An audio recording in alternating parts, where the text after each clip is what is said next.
This was made local. 메이플스토리 맵은 국내 맵이든 해외 맵이든 한국놈들이 만드는 거 아시나요? 근데 넥슨 아메리카에서 자체 제작한 맵이 있었다고 합니다. 그 이름하여 2007년 7월 26일에 추가된 뉴 리프 시티.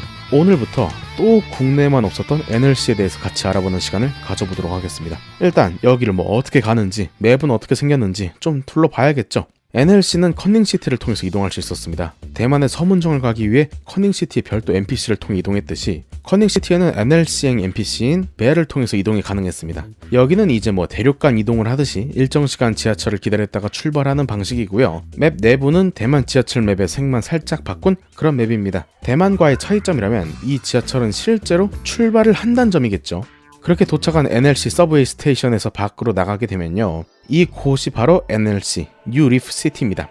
뉴 리프 시티는 글로벌 메이플의 독자 지역이라서 그런진 몰라도 세계 각지의 구조물들을 패러디해서 넣은 점이 인상 깊습니다. 일단 지역명부터가 뉴욕 시티를 패러디한 뉴 리프 시티고요. 리프는 아마 메이플, 단풍나무 잎이라는 거기서 오지 않았나 싶어요. 그리고 내가 방금 나온 이 지하철 입구도 실제 뉴욕 지하철에 존재하는 지하철 입구 모양입니다. 화면 뒤쪽을 보시면요, 미국 대통령들의 얼굴을 조각했던 러시모어선의 패러디도 보입니다. 해적은 왜 없냐 근데? 그 옆에는 할리우드 사인의 패러디가 메이플 스토리라는 알파벳으로 이루어져 있고요. 그 외에도 슬라임 모자를 쓰고 있는 모아이 석상, 또 대가리가 벗어진 자유의 버섯상이 있고요. 예티 머리가 달려있는 스핑크스가 존재하고 맵 오른쪽 끝으로 가면 에펠탑 같은 것도 있습니다. 맵 왼쪽에는 빅벤의 패러디인 비거 벤도 있군요. 이런 여러 패러디 요소들을 가진 NLC에 사람들이 방문해야 되는 이유는 나중에 다뤄드릴 스토리 이외에도 여러 가지가 있었습니다. 우선 첫 번째, 물약 상인인 미키입니다. 이 NPC가 파는 물약들이 아주 진국인데요. 몇 가지를 좀 소개를 해드리겠습니다. 우선 버프류 아이템들입니다. 가격은 전부 5,000원인데 Thief 엘릭서는 8분간 명중률 9와 회피율 15를, 알처 엘릭서는 8분간 회피율 20을 올려줬습니다만 이 물약들은 돈이 남아 돌 때 쓰면 좋은 것이고요. 우리가 주목해야 하는 물약들은 따로 있습니다. 워리어 엘릭서부터 보실까요? 똑같이 5,000메소고요. 물리 공격력을 무려 12나 올려줍니다. 기존 드레이크의 피해를 잡아낸 일본의 타코야키는 그냥 워리어 엘릭서가 없던 시대에 태어난 범부일 뿐인 거죠. 그 다음은 위자드 엘릭서입니다. 이 물약은 마력을 무려 20이나 늘려주는 버프입니다. 이렇게 공격력, 마력 퍼주는 게 벌써 췌장의 부담이 확 오죠. 그 외에도 회복 물약들은 더 어마어마합니다. 마나불과 혼스터입니다. 마나불은 MP를 60%, 혼스터는 체력만 또 따로 60% 회복시키는 물약들이죠. 이야, 이거 엘릭서 상위 호환이죠. 근데 가격은 또 얼마야? 각 2,800메소. 빅뱅전 엘릭서 가격이 15,000원 이상, 파워 엘릭서는 3만원까지 갔던 걸 생각하면은 엄청 저렴합니다. 천지 개벽 수준이죠. 근데 이게 끝이 아닙니다. 60%가 돈 많아? 그러면 40% 회복하는 것도 줄게. 60%는 부족하고 파일 쓰기는 좀 아까워? 그러면은 75% 회복하는 물약도 팔아줄게. 뭘? 퍼센트 물약 쓰기에는 피통이 너무 작다고? 그러면은 1,500원으로 MP 1,500 회복시켜주는 그 물약도 팔아줄게. 이거 완전 노다지입니다. 루디브렴에서 내가 만일 물약 사야 된다? 즉시 본대륙으로 돌아와서 반드시 NLC 가서 물약 사야겠죠. 그런데 심지어 이 맵이 처음 공개되었을 당시에는 물약값이 이 가격의 절반보다도 낮았다는 거. 1200메소로 체력의 60%를 회복할 수 있었다는 게 공포입니다.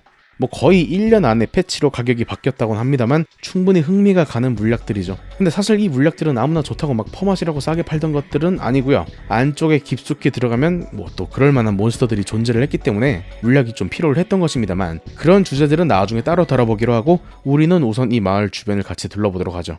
첫 번째 맵은 정글 클리어링, 정글 개간 지역 이러는데 어거지로 굳이 해석 안 하고 원문 그대로 갈게요. 이 지역은 거의 대부분의 플랫폼들을 이렇게 생긴 기계 장치를 통해서 지속적으로 텔레포트하며 왔다 갔다 할 수 있다는 점이 특징입니다. 그래서 보면은 밧줄이 없죠. 다 포탈이고요.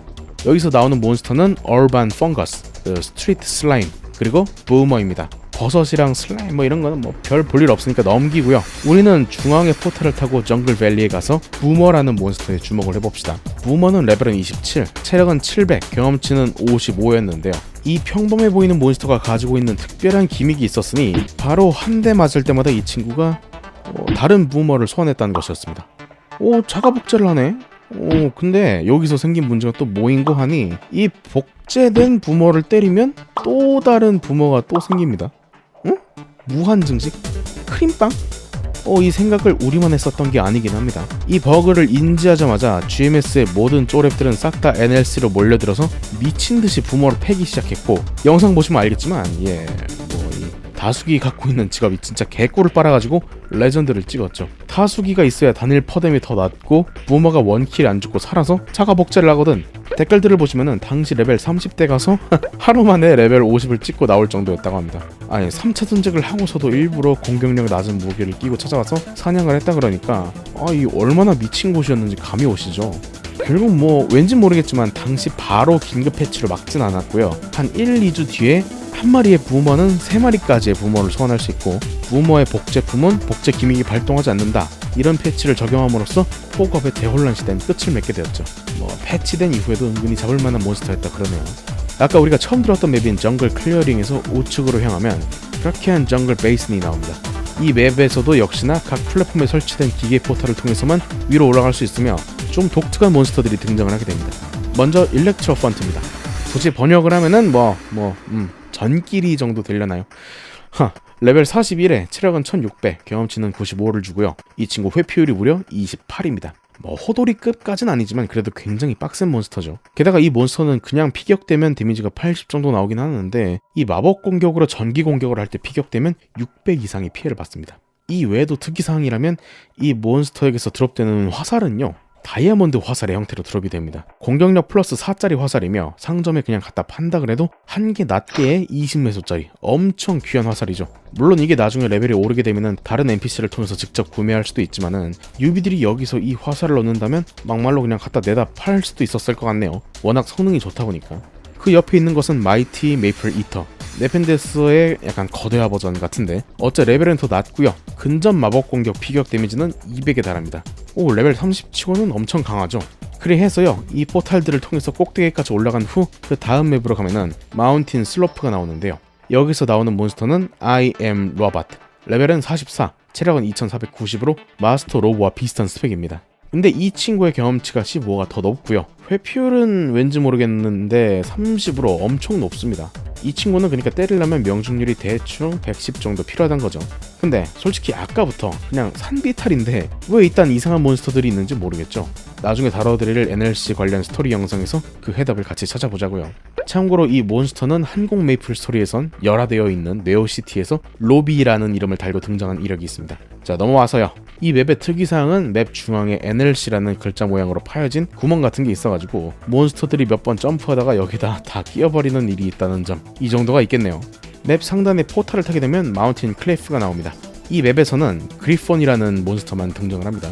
레벨은 50, 체력은 3300, 경험치는 220인데요. 레벨 50짜리가 레벨 58인 화이트펜과 같은 경험치를 주니까 여기도 뭔가 좋은 사냥터일 것 같지만은 이 맵 지형이 그지 같고 얘네들이 날아다니는 몬스터이기 때문에 로어 같은 광역기를 쓰지 않는 이상 손쉽게 잡기는 좀 어려워 보입니다. 그리고 심지어 이 다음 맵으로 가면은 일단 해괴한 맵이 나오기 때문에 그리폰은 그냥 잡기 어려우려고 만든 몬스터가 맞는 것 같습니다. 우리가 진정으로 뭔가 사냥터를 찾고 있다면은 여기보다는 마을 왼쪽에 있었던 비거 밴으로 향하는 게 더 나을지도 모르죠. 비거 밴의 바닥 부분에는 숨겨진 포탈이 있기 때문에 이를 통해서 마치 엘리니아의 솟아오른 나무처럼 위로 쭉 올라갈 수가 있는데요. 그렇게 우리가 들어갈 수 있는 곳은 바로 비거 밴의 내부 러비입니다. 일단 맵에 입장하는 것부터가 좀 빡세다고 해야 될까요? 내려갈 때 정해진 위치에 있는 숨겨진 포탈을 차례대로 통과해야 아래로 내려갈 수 있습니다.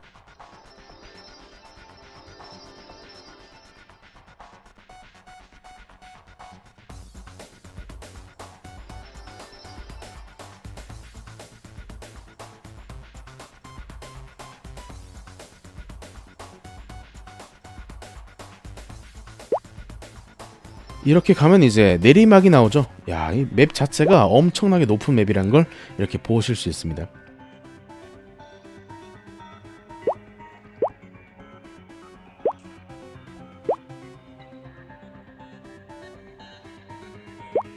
바닥에 가면 위치에 있는 NPC는 존 베리케이드. NLC의 스토리에서 꽤나 중요한 역할을 하고 있는 NPC입니다만 오늘은 사냥터만 둘러보기로 했으니까 일단 패스하고 지나갑시다.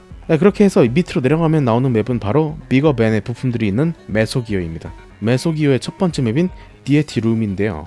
이 맵에서는 레벨은 25, 체력은 730, 경험치는 60을 주는 비행형 몬스터인 킬라 B가 나오고 아까 말씀드렸던 마이티 메이플 이터와 함께 전기 코끼리의 불속성 버전인 파이어 터스크가 등장합니다. 킬라 B와 파이어 터스크는 일렉트로 펀트와 함께 설명드렸었던 그 다이아몬드 화살을 드롭하는 유일한 세 가지 종의 몬스터들이고요. 파이어 터스크는 일렉트로 펀트보단 레벨도 체력도 경험치도 낮지만 더욱 특별한 아이템을 드롭했다는 게 특이사항입니다. 이 몬스터는 아대 공격력 주문서 30%를 드롭을 했었습니다. 이전에 시프마스터 영상에서 설명드렸다시피 아대를 사용하는 표창 도적은 스킬 자체가 그냥 사기 스킬 투성이라서요. 전용 장비, 전용 표창은 물론 관련 주문서들까지 가치가 엄청난데 그중 최고라는 아공 30%가 그냥 생으로 드롭이 되는 몬스터가 바로 이 파이어 터스크 그리고 쇼어타운에 있는 망령이었습니다. 딱 그 두 몬스터들에게 밖에 드롭이 안 되었다는 점이 좀 신기한 점이겠네요. 그 다음 맵은 소울 코리도어.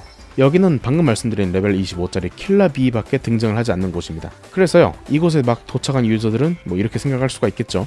뭐야, 여기 다 쪼레밖에 없네 라고 생각을 하면서 하단부에 있는 두 가지 포탈 중 위쪽에 있는 포탈로 들어가게 되면은 뭔가 좀 넓은 맵이 나옵니다. 울프 스파이더 캐번이라는데요. 뭔가 거미 관련된 맵인가 봅니다. 맵 디자인도 딱 거미 모양으로 돼 있고 재밌어요. 자, 여기 몬스터 맛 좀 봐볼까? 뭐야 이거?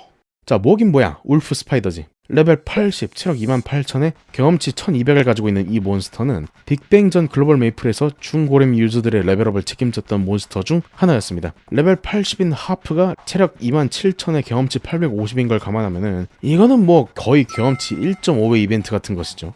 그런데 이렇게 경험치를 많이 주는 대신 레벨 80 치고는 상당히 높은 피격 데미지를 가지고 있었어요. 그러니까 뭐 만드는 사람 입장에서는 하이 리스크 하이 리턴 해라 이건데 맵 구조 자체가 낚시 사냥이 가능한 구조였기 때문에 유저들은 그런 거 전혀 개의치 않았죠. 오히려 몸빵 센 애들은 밑에 가서 한 자리 차지하고 몸몰이 사냥을 했고요. 몸빵 약한 원거리 격수들은 양쪽 벽에 붙어서 몸몰이를 한 후 싹쓸이를 하는 방식으로 사냥을 했습니다. 아니면은 궁수의 경우에는 진짜 아예 이렇게 퍼펫을 밑에 달아놓고 아래로 가서 사냥을 할 수도 있었죠. 맵 구조도 사냥에 유리하고 몬스터 제니 보시다시피 아주 그냥 미쳤기 때문에 우리가 마치 메이플랜드에서 듀파를 레벨 100이 넘어도 미친듯이 계속하듯이 당시 유저들도 이 맵에서 레벨 100 가까이 사냥을 이어갔습니다. 거기다가 이 울프 스파이더는 일비 표창을 드랍했었기 때문에 단순 사냥뿐만이 아니라 적자 면에서도 걱정 없이 사냥을 할 수 있다는 장점이 있었죠. 그리고 딱히 일비가 드랍이 안 돼도 여기 물약 싸잖아. 뭐가 걱정이야. 여기서 더 안쪽으로 들어가게 되시면 기존에 나왔었던 그 몬스터들의 재탕이 이어지기 때문에 큰 의미는 없습니다. 나중에 다뤄드릴 스토리 쪽에서나 의미가 있는 곳인지라 아무튼간에 NLC라는 이 새로운 지역 자체는 신지역이 목말라하던 GMS 유저들을 만족시키는 것에 성공했습니다. 그도 그럴게요. 물약 싸지, 괜찮은 사냥터 한 곳 이상 있지, 그럼 끝인 거거든요, 원래 지역이라는 게. 하지만 이것만으로는 뭔가 개연성도 좀 부족하고 스토리도 부족했다고 생각했던 것인지 GMS 측에서는 2007년 프렌더게스트 맨션 출시를 필두로 2008년 8월 14일 그곳에 딸려있는 신지역을 또 따로 내기로 결정을 하게 됩니다. 팬텀 포레스트는 굉장히 인상 깊은 지역 중 하나였는데요. 그 특유의 음산한 분위기와 몬스터들이 매력 있는 곳입니다. 뭐야? 왜 예티가 여기 있죠?